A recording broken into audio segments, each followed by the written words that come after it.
Nos mandants et l'ensemble du peuple sénégalais attendent en effet de notre Parlement de la rigueur, de l'intelligence, du savoir-faire et de la fermeté dans la défense des projets portés.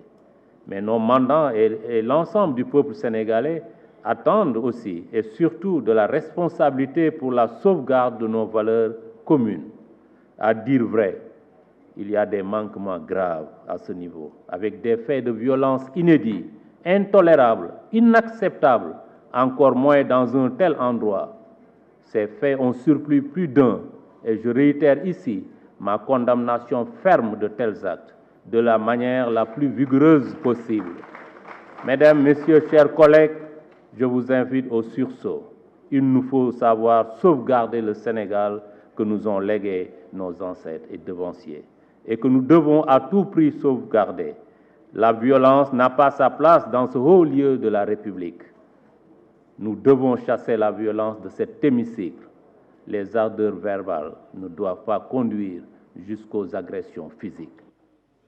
Digne de nous, du Sénégal pour lequel nous sommes censés travailler jour et nuit, la diversité d'opinions, loin de constituer une entrave, constitue au contraire un réel atout pour notre Parlement.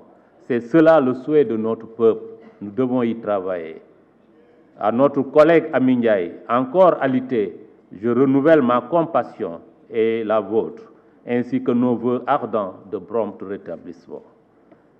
Nos partenaires des organisations d'intégration régionale avec qui nous partageons les cadres harmonisés et de convergence multilatérale, ainsi que les institutions et pays amis, étaient particulièrement intéressés de savoir si notre Assemblée, malgré la diversité qui la caractérise, serait en mesure de réaliser le sursaut nécessaire.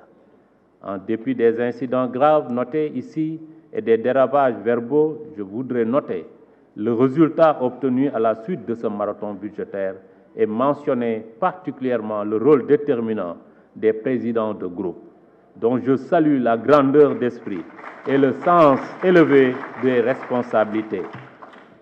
Ces résultats importants sont aussi le fruit de la bonne collaboration entre les représentants de l'exécutif et l'Assemblée nationale.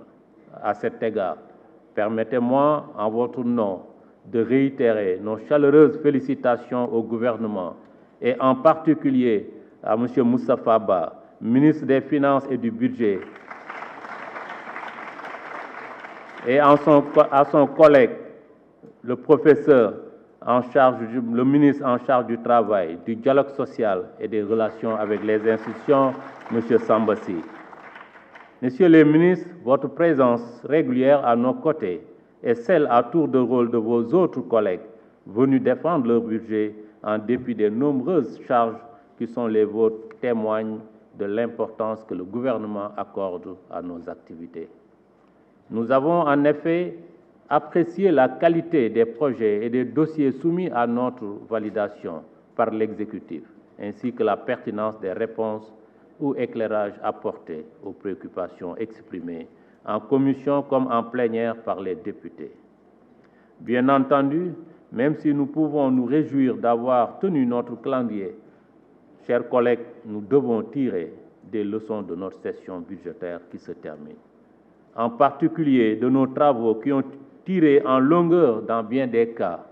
Certaines fois, les ministres sont venus défendre leur budget, n'ont même pas pu disposer d'une demi-heure pour s'exprimer, après avoir pourtant attendu plus de 13 heures, durant lesquelles ils ont eu la patience de nous écouter. De quoi, sans doute, nous pousser à la réflexion quant à l'organisation de nos débats et de leur efficacité. Enfin, avant de terminer, je voudrais souligner, et cela n'a sans doute pas échappé à votre attention, que le décompte du temps de parole, habituellement source de polémique, a fait l'objet d'une gestion automatisée via un minutage électronique.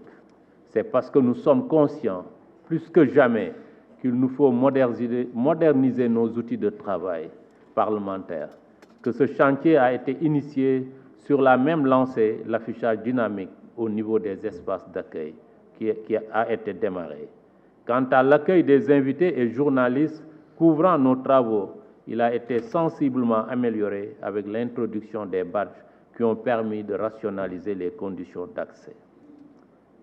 Nous ne nous arrêterons pas en si bon chemin, si Dieu le veut, Inch'Allah, car il faudra beaucoup, encore et encore, pour mettre à niveau nos installations et outils de travail.